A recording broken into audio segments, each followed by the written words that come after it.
everybody, it's Natasha Lewis here with Big Rock Organics, and welcome to week 1 of the 2023 CSA season. We are so excited to be with you, so let's just dive into our box, see what we've got. I'm going to give you some ideas for cooking, preserving, and using your produce, and then we'll also be posting recipes in the description and comments below, so you can go home and cook some of these new to you vegetables. So all right, we have some beautiful salad greens. The salad greens are coming in like crazy right now. So we've got this week a mix of mostly that bright green is going to be a heirloom called Black Seeded Simpson, and we've also got some other prize head and ruby and butter crunch in here. So you've got lots and lots of lettuce. Now, what's the best way to do lettuce? If you don't have a salad spinner, run, don't walk to go get one, because you will love a salad spinner. I take my greens, I tear them into pieces, I wash them a couple of times in cold water, very cold water. These are not washed, these are straight out of the field, because we don't want to damage the greens and have them sit in a bag with humidity and everything like that. So these are fresh from the field today, and you want to wash them in cold water and then put them in the salad spinner and spin that extra water out a few times, fluff them. I just use, my hands and fluff them in the salad spinner colander, and then I store the entire salad spinner in the fridge. And then anytime I want fresh greens, I just grab a handful. I like that better than storing it in a Tupperware or a Pyrex or anything, because it breathes a little bit better, and it keeps it up. Being in the colander, in the salad spinner, keeps it up out of the water, and it's gonna, just last beautifully. So these greens will last you all week, 2 weeks at the most probably. So really delicious and really wonderful. My favorite tip for doing great salads is to do 5 ingredients. Number 1, your greens, and that can vary. We have all kinds of different greens coming this season, and they all have a little different flavor and texture for your salad. So number 1, your greens, of course. Good base of greens, first ingredient. Number 2, and this is where it gets fun, you can add a cheese of any sort. So you can go savory, you can go sweet, you can add number 3, nuts of any sort.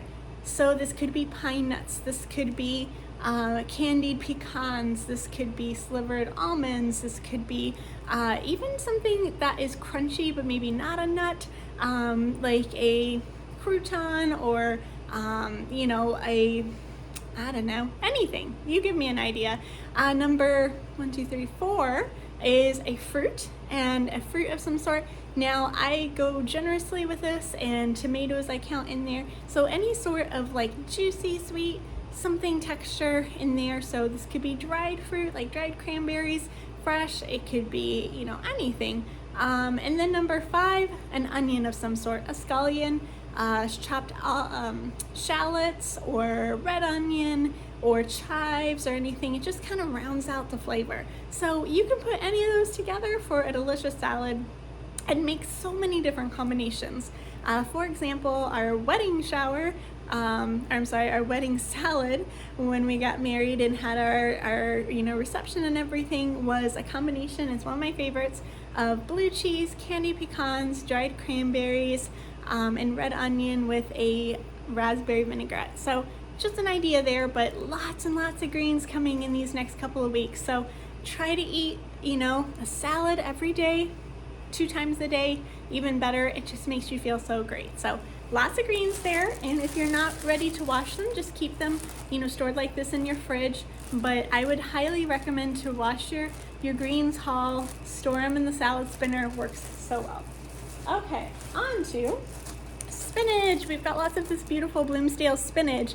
Now, the heat has been insane, as you all know, and so that causes things to get really big really quick. So you might be wondering, wow, that is some big spinach, some big lettuce, some big radishes. All really delicious, but your produce is brought to you by the intense heat of spring that we've been experiencing. So the spinach is great. It's still, got a great texture and everything, but I would probably say go ahead and cook it. Just saute it, a little bit of olive oil and garlic, of course. I like to throw in some hot pepper flakes and saute it. Now spinach, along with other greens like kale and chard. I'll have a vein down the middle here. You can see a little better on the back. So I like to devein it. So I'm gonna take and fold it along the vein here, just hold my leaf, and then 1, 2, 3, like a zipper, just rip that up. And then you get this thick vein out, which can be a little stringy if you cook it. And you basically have your leaf ready to go, just tear that. Now, again, these are not washed, so you will wanna wash it. Spinach tends to, hold a little bit more sand and dirt, so give it a couple of rinses, cold water as always. Now, I am gonna be posting a recipe for Spanakopita, which is one of my favorite things to do. I make them in small, individual, like handheld pies that are triangular shaped, and that way they make a good breakfast or lunch on the go. So you're gonna take your spinach, and you're also gonna be using some of the delicious dill that we have this week. This is a gorgeous variety of dill. Funny side note, this is actually dill that just happened to pop up. Volunteer from last year. It went to seed, the seeds dropped, stayed dormant in the cold winter, and then came up this spring. So really beautiful dill. It is so fun. So that goes great in that Spanakopita. Also, something delicious and wonderful are purple scallions. And I don't know why I do the purple scallions other than that they just look pretty, but you can use the whole thing. So chop it all the way down to the end. I store my chopped scallion in the fridge so I can sprinkle it and add it onto anything that you would add onion. It's got a milder flavor than onion, so I really highly recommend, just incorporating these into anything. If you do want a cooked onion, these are not going to cook up that great, the greens, but the tops are going to cook nicely. So if you're sauteing or anything, you can use that portion here for that, and then maybe add these at the end, just sprinkle them on top, and just delicious flavor. So everything edible here, and we've got those guys.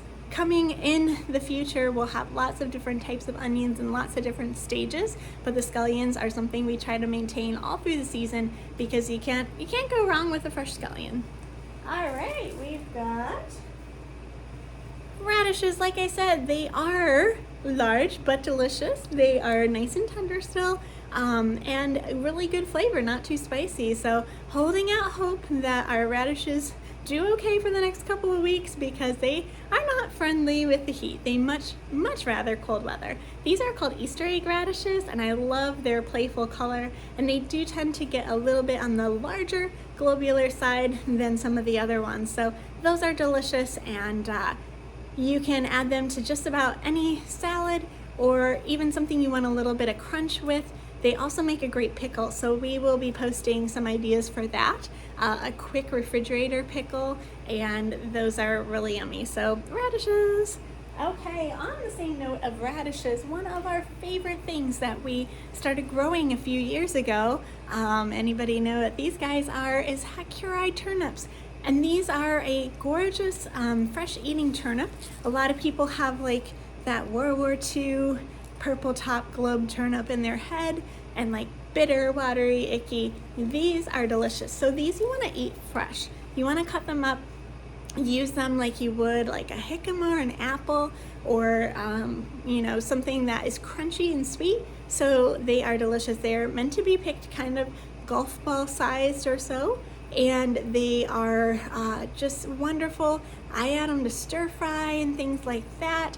I just like them raw. You can cut them up into wedges, dip them with some hummus and things like that. So all kinds of good stuff there. And these greens, these beautiful leafy greens, we have these underneath a covering that protects them from bugs from the minute that they're planted. And so the greens are actually really, really beautiful, are all edible as well. So you can take and chop these up and saute them as you would any cooking green like collard or kale or turnip greens. A little bit of bacon grease, a little bit of onion, and just saute that up. Let them cook, add a little bit of broth and whatnot, and just make some really good stewed southern greens. So these are edible as well. So I've also seen some recipes for like a miso based green that kind of plays into the Asian turnip thing. So we'll be posting some recipes on what to do with these guys, but try them raw. They're really, really good raw. That's my favorite way to enjoy them. So turnips, and I have these coming in for the next couple of weeks, so we'll get to enjoy them. All right, and what else? Speaking of stir fry, we have Pak Choi. Look at this gorgeous Pak Choi. I don't know how we managed to get it this big this early. We really tried to jump on some of that warmer weather we had earlier in spring. And so we've got things like peas that are already this big on the vine, and our carrots are this tall, well, the tops at least. So things are really looking good, especially with all that heat that we've had. We put a ton of water on things and trying to keep them alive in all this heat. But because we did a lot of early planting, we'll have some things coming up here in the next couple of weeks that are going to be early, which is awesome. So Pak Choi here, this is a great green to throw into your stir fry. It is crunchy down here and leafy up at the top. So anything that's crunchy down at the bottom, leafy at the top, you want to take and chop this up first, add this first to your saute, and then finish it out with the greens. The greens really only need like a minute or so, just enough to wilt them. So this is a great thing that you can use. We'll be having other Asian greens like my favorite Napa cabbage coming up here in the upcoming weeks, but this Pak Choi is just gorgeous. So that is our box this week. Oh, one last surprise to welcome everybody for the first week.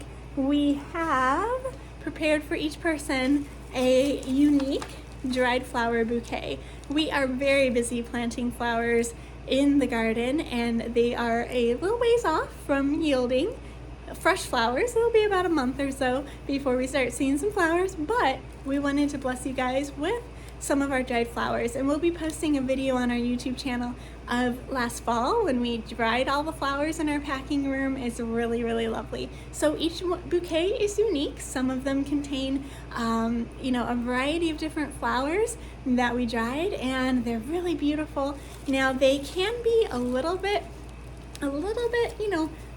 textured, so I would say just maybe put it in a vase or something like that, but enjoy those, and hopefully they'll brighten up your week.